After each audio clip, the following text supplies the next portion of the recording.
Muy buenos días, es un placer estar hoy aquí y es una buena idea la que ha tenido Eurobasque de convocarnos en este ciclo de jornadas para plantearnos qué queremos de Europa.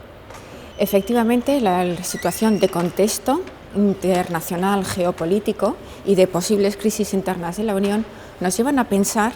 qué tenemos que hacer, qué hay que hacer, cómo hay que replantearse el futuro de Europa para que sea más competitivo, más fuerte, más Europa y que no dependamos de la geopolítica de terceros estados en lo económico, en lo comercial, en la autonomía, en la estrategia, en seguridad y defensa.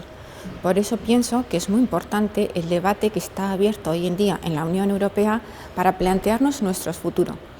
Y tal y como recoge la Estrategia Global de Seguridad del año 2016, creo que es muy importante que los europeos estemos dotándonos de los elementos necesarios para poder asumir mayores responsabilidades en materia de autonomía estratégica en el ámbito comercial, tecnológico, de seguridad o incluso también en las distintas cadenas productivas de servicio de comercio interior, para no tener que depender exclusivamente de los socios internacionales, de los vecinos más próximos a la Unión Europea, que en ocasiones nos pueden generar también cierta inestabilidad e inseguridad.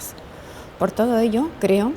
que el momento actual es crucial para replantearnos las instituciones y los ciudadanos qué tipo de Unión Europea queremos y cómo se puede avanzar en concreto en la deseada autonomía estratégica. Muchas gracias.